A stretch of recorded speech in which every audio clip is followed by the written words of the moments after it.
Think you know the whole story? Turns out you were probably taught the half-truth. Welcome to Half-Truths. Picture it.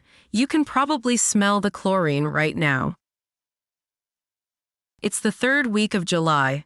The concrete is so hot it burns the soles of your feet as you hopscotch from your towel to the snack bar. The air is thick with the smell of sunscreen and that specific, sweet and sour scent of a public pool. You hear the rhythmic thwack of a diving board, the high-pitched shriek of a cannonball, and the distant tinny sound of a radio playing a song you'll be nostalgic for in 20 years. You've just finished lunch. Maybe it was a slightly soggy tuna sandwich, the bread sticking to the roof of your mouth. Maybe it was a hot dog, snapped from a roller grill, dripping mustard on the white paper tray. You've washed it down with a soda that's more syrup than fizz, and you are ready. The shimmering blue water is calling your name. You stand up, ready to sprint for the deep end, and then you feel it, a hand on your shoulder. It's your mom or your dad or your aunt or the teenage lifeguard blowing a sharp blast on their whistle. They point a finger. You just ate, you know the rule. And you did know the rule. Everyone knew the rule. You have to wait. 30 minutes. Some parents said an hour just to be safe. You sit on the edge of your towel, your legs dangling, watching everyone else have fun. You argue, "I'm fine, it was just a sandwich." But the answer is always the same, delivered with the dead serious gravity of a surgeon. You'll get a cramp, and you'll drown. And so you waited. You sat there, bored and baking in the sun, counting the seconds, because the alternative, as it was presented to us, was not just discomfort. It was death. A sudden, agonizing, underwater seizure that would pull you to the bottom of the pool like an anchor. This wasn't a suggestion. It was a law of physics. Food plus water equals drowning. We all believe it, or at least, we all believed it. It's etched into our collective memory of summer. It's a piece of common sense so foundational that to question it feels like questioning gravity. But this is Half-Truths, the show where we take that common sense, that thing everyone just knows, and we pull on the thread. We ask the question that for some reason we never asked as kids. What if it's not true? What if that entire, universal, life-saving rule was a complete fabrication? What if the millions of hours spent by children sitting impatiently on pool decks, all that collective boredom and frustration, was for absolutely nothing? Today, we are unlearning the single most sacred rule of summer. We're diving straight into the deep end to find out why exactly we were told that eating and swimming would kill us. So, let's start by telling the story we all know, the one that was drilled into us. Why is it so believable? Because the science behind it sounds incredibly plausible. Here is the story, as it was explained to us by generations of well-meaning adults. Step 1. You eat food, a big delicious cheeseburger, a pile of French fries. Step 2. Your body, being the efficient machine it is, recognizes that there is a big job to do in your stomach. It needs to break down that food. Digestion, it turns out, is hard work. Step 3. To do this hard work, your stomach and intestines need resources. Specifically, they need blood. Lots of it. So your brain, like a battlefield general, issues an order. All available units report to the digestive tract. Step 4. Here's the critical part. Your body, according to this myth, has a finite amount of blood to go around. It's a zero-sum game. To send all that blood to your stomach, the general has to pull it from somewhere else. Where does he pull it from? Your extremities, your arms and your legs. Step 5. You, unaware of this massive internal resource shift, decide to jump in the pool. You start kicking your legs, paddling your arms, but your muscles, now starved of that vital, oxygen-rich blood, protest. They can't get what they need to function. Step 6. The muscles panic. They seize. They lock up in an agonizing, debilitating spasm. This is the cramp. It's not a little foot witch. It's a total system failure.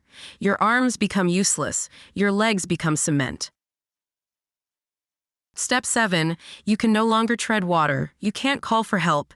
You just sink, silent, paralyzed. You drown. All because of a hot dog. That is a terrifying story. And it's a good story. It's visual, it's physiological, it makes a certain amount of intuitive sense. Blood has to go somewhere, right? It's a perfect better safe than sorry argument. What's 30 minutes of boredom compared to a grisly death at the bottom of the community pool?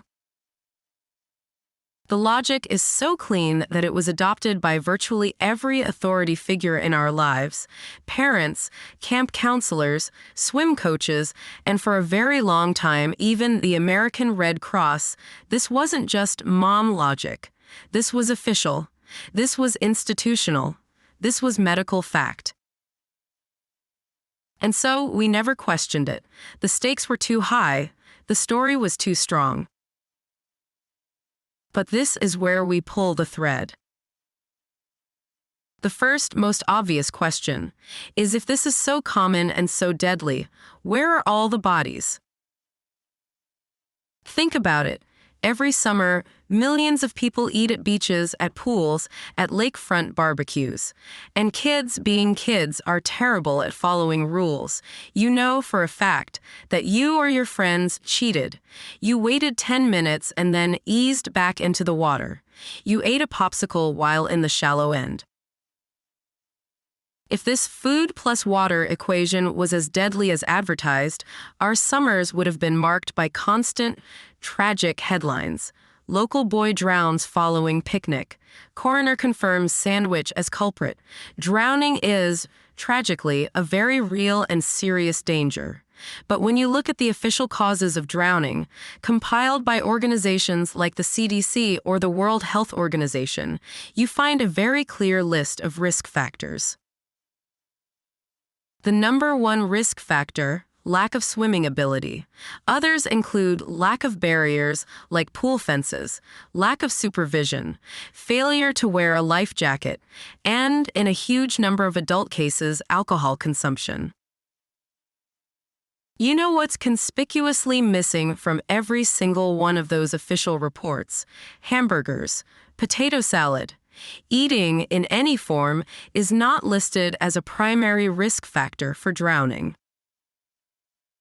So if it's not a major cause of death, where did the story come from? This is the fun part. It doesn't seem to be an ancient myth.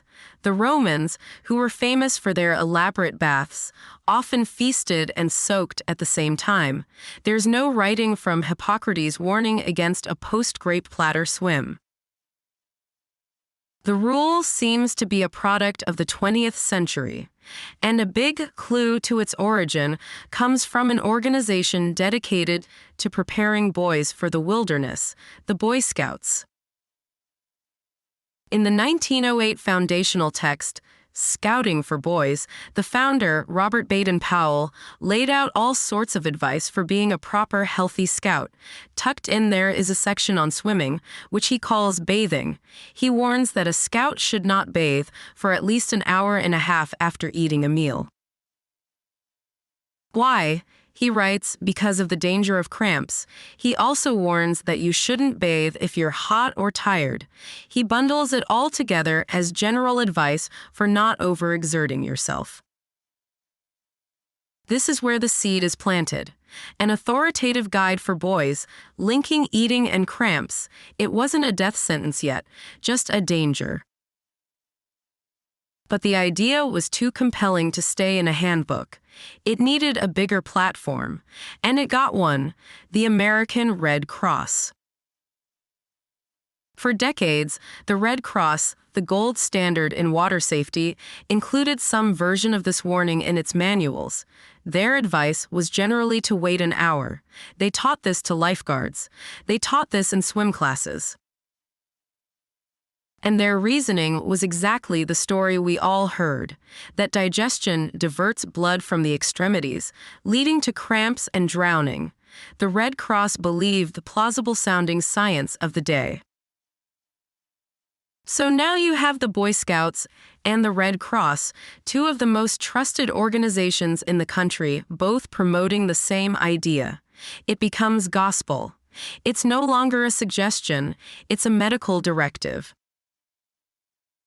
And then, it fell into the hands of the most powerful and effective information distribution network on Earth: parents. Think about the life of a parent at a public pool in the 1950s or 60s. It's hot. The kids have been screaming and splashing for 2 hours. They are wired. You've just wrangled them onto a picnic blanket, forced them to eat lunch, and all you desperately need is 30 minutes of peace. 30 minutes where they aren't running or screaming or asking you to watch them do a handstand. And just then, a gift from the gods of common sense lands in your lap. A medical rule, backed by the Red Cross, that requires your children to sit still and digest for a full half hour. It's the perfect tool. It's not because I said so. It's not because I'm tired and I need a break. It is because if you don't, you will get a cramp and die. It is the ultimate, unarguable parenting trump card. The 30-minute rule wasn't just about safety. It was about crowd control. It was a medically sanctioned, institutionalized, mandatory rest period for an entire generation of overstimulated children and their exhausted parents. The danger was the enforcement mechanism for the peace and quiet, and it worked. It worked so well that we all believed it. We believed it with every fiber of our being. We sat on that towel, staring at the clock, convinced we were dodging death. So, what is the real story? What does science actually say happens when you eat and then immediately go for a swim? Let's dismantle the myth piece by piece. First, the core premise. Does digestion divert blood to your stomach? Yes, it absolutely does. It's a process called digestive hyperemia. After a meal, your digestive system gets a major boost in blood flow to help with absorption and metabolism. But, and this is the entire ballgame, your body is not a 1950s station wagon with a weak battery, where turning on the headlights means the radio won't work. Your body is a phenomenally adaptive machine. When it needs to do two things at once, like digest food and power your muscles, it doesn't steal blood from one to give to the other. It just makes more. Your heart simply increases its total output. It pumps harder and faster. It sends extra blood to your stomach, and it sends plenty of blood to your arms and legs. Studies on exercise physiology show that while, yes, your stomach is getting a lot of blood, your muscles are not being starved. There is more than enough to go around. The amount of blood diverted for digestion is simply not, and has never been, enough to incapacitate your limbs. Your body can handle digesting a sandwich and doing the backstroke at the same time. So, where does the cramp idea come from? Well, you can get a cramp while swimming, but it has nothing to do with what's in your stomach. You can get a stitch, that sharp pain in your side. That's a spasm of your diaphragm, the muscle that controls your breathing. It's common in any exercise, and it's usually related to breathing patterns or exertion, not food. It's annoying, but it's not debilitating. You can also get a true muscle cramp, like in your calf or your foot. This is a very real, very painful muscle contraction. But the primary causes are well understood: dehydration, electrolyte imbalance, muscle fatigue, or sometimes swimming in water that's just too cold. None of these are caused by the act of digestion. You are just as likely to get a cramp from being dehydrated on an empty stomach as you are after eating. And if you do get one, it's painful, but it's not the paralyzing, instant drowning event we were sold. You can float, you can call for help, you can paddle with your other limbs. So, what is the worst thing that could realistically happen if you eat a massive meal and then immediately jump in the pool and start swimming laps? You might feel uncomfortable. You might feel sluggish, full, and a little bloated. If you really overdo it, we're talking a full Thanksgiving dinner and then trying to swim the English Channel, you might feel nauseous. You might even burp up a little bit, or in a worst-case scenario, vomit. Which is gross, it's unpleasant, but it is not life-threatening. You will not become paralyzed. You will not sink like a stone. The link between eating and drowning is, quite simply, a myth. And the organizations that started it, they've quietly walked it back. If you go to the American Red Cross website today, you will find no mention of waiting 30 minutes. Their official advice on water safety no longer includes any warnings about swimming after eating. They've reviewed the science, and realizing there's no evidence to support the claim, they simply dropped it. They didn't issue a press release. They didn't send an apology card to the millions of kids who waited on towels. They just stopped saying it. The 2020 guidelines from the International Life-Saving Federation, which sets the global standard, are even more explicit. They state, there is no evidence to suggest that eating before swimming increases the risk of drowning. They go on to say that it might be uncomfortable, and that for competitive swimmers, a big meal might affect performance. But for the average person at a pool, nothing. The only group that should be careful is drinkers. Alcohol is a massive factor in drowning. It impairs judgment, coordination, and body temperature regulation. The rule shouldn't have been, don't eat and swim. It should have been, don't drink and swim. So, the Great 30-Minute Rule is a house of cards. It was built on a foundation of plausible but strong 1900s science, institutionalized by the Red Cross, and then perfectly weaponized by parents who just needed a moment of peace. It's a half-truth in the truest sense. The truth is that digestion does divert blood. The lie is that it matters. We've come a long way. We started on that hot concrete, feeling the anxiety of that life-or-death warning. We all knew the rule: food plus water equals drowning. We pulled the thread and found the story was a lot more complicated. We found that the rule wasn't born from a string of tragedies, but from a section in a 1908 Boy Scout manual. We learned that the science we were taught was flawed. Our bodies are perfectly capable of walking and chewing gum, or in this case, digesting and swimming. The real culprits for cramps are dehydration and fatigue, not a tuna sandwich. And we found the aha moment. The real reason the myth was so powerful wasn't just the fear of dying. It was the danger that gave generations of parents a built-in, unassailable, 30-minute ceasefire. Why does this one matter? On the surface, it seems harmless. So what? Kids had to wait. It probably helped them digest anyway. It's a better safe than sorry rule, and no one got hurt by following it. But it's a perfect example of how common sense gets manufactured. It's a story of how plausible-sounding science, even when wrong, can be adopted by trusted institutions and become an unshakable fact for nearly a century. It teaches us that "because I said so" is often hidden behind a more official-sounding reason. It shows us how a simple instruction can be wrapped in the language of life and death to ensure absolute compliance. We were all so afraid of the imaginary danger of a cramp that we never stopped to question the rule itself. We were so busy counting the minutes, we never asked if the minutes even mattered.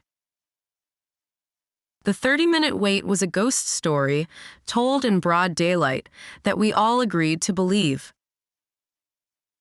It reminds us that the most powerful myths aren't the ones that scare us in the dark. They're the ones that govern us in the light, the facts we accept without question, right before we're allowed to jump in the pool. Now you know the real story. What other half-truths are still out there? If you enjoyed this episode, please subscribe, leave a comment, and join us next time. Until then, stay curious.